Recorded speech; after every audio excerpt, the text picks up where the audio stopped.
Selamat siang dan bertemu lagi di video pelajaran kali ini.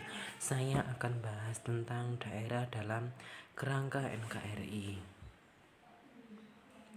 Kutitipkan bangsa dan negeri ini kepadamu merupakan pesan atau moto dari pendiri negara kita dan Presiden pertama Negara Republik Indonesia, yaitu Insinyur Soekarno. NKRI merupakan sebuah negara besar yang memiliki luas daratan dan lautan lebih kurang 5 juta kilometer dengan jumlah penduduk lebih dari 240 juta jiwa. Potensi itu harus dikelola dengan sangat baik oleh seluruh komponen bangsa. Pemerintah pusat dan pemerintah daerah harus seiring sejalan dalam mengembangkan daerah. Perjuangan menuju NKRI. Perjuangan artinya usaha secara sungguh-sungguh untuk mencapai sesuatu. Bagi bangsa Indonesia, perjuangan dalam mendirikan NKRI dimulai sejak terjadinya perjanjian di Indonesia. Contoh perjuangan pahlawan dalam meraih kemerdekaan bangsa Indonesia: perlawanan rakyat Maluku, kaum Patri, Pangeran Diponegoro, rakyat Sulawesi, rakyat Kalimantan, rakyat Aceh, dan rakyat Bali, dan juga lain-lain. Sejarah lahirnya NKRI. Jepang menyerah tanpa syarat kepada sekutu. Peristiwa itu mendorong para pemuda dengan jiwa muda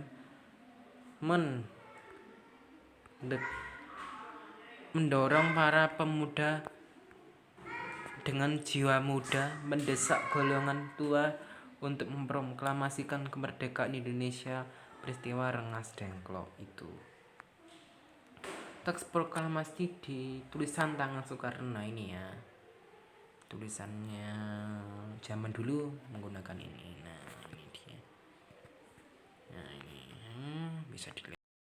Kalau ini tulisan Sayuti Melik. Nah, ini ya. Dilihat. Ada 3 perubahan redaksi atas teks proklamasi. 1. Kata tempoh diganti dengan kata tempo. 2. Wakil-wakil bangsa Indonesia diganti dengan atas nama bangsa Indonesia.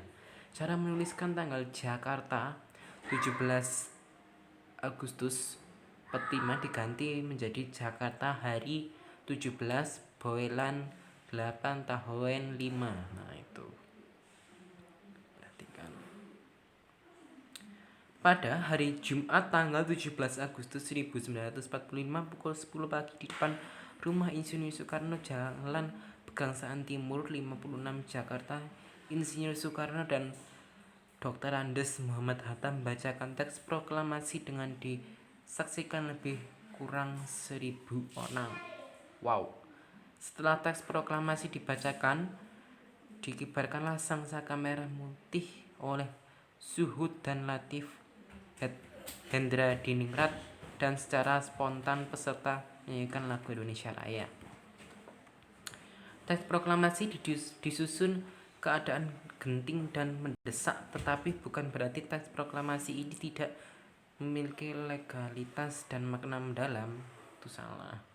Teks proklamasi disusun secara singkat dan hanya terdiri dari 2 alinea, tetapi memiliki makna yang dalam untuk menunjukkan ketajaman pemikiran para pembuat naskah proklamasi waktu itu. Ingat. Nah, alinea pertama dan alinea kedua teks proklamasi mengandung makna yang dalam halaman 114. Ya, kita lihat ya. Lihat sama-sama. Alinea pertama teks proklamasi berbunyi, kami bangsa Indonesia menyatakan dengan ini kemerdekaan Indonesia.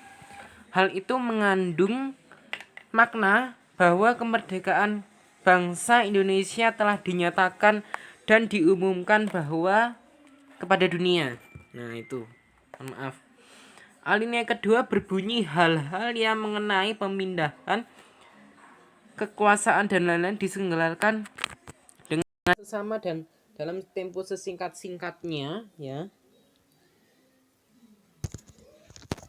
Bermaksud agar pemindahan kekuasaan pemerintah harus dilaksanakan secara hati-hati dan penuh perhitungan agar tidak terjadi pertumpahan darah secara besar-besaran.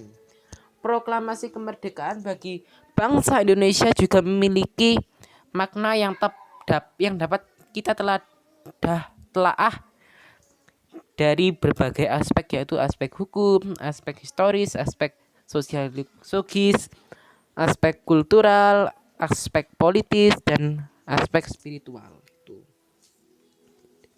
Nah ini ya, catatan penjelasan tiap aspek ada di buku paket. Nah, harus baca ini ya.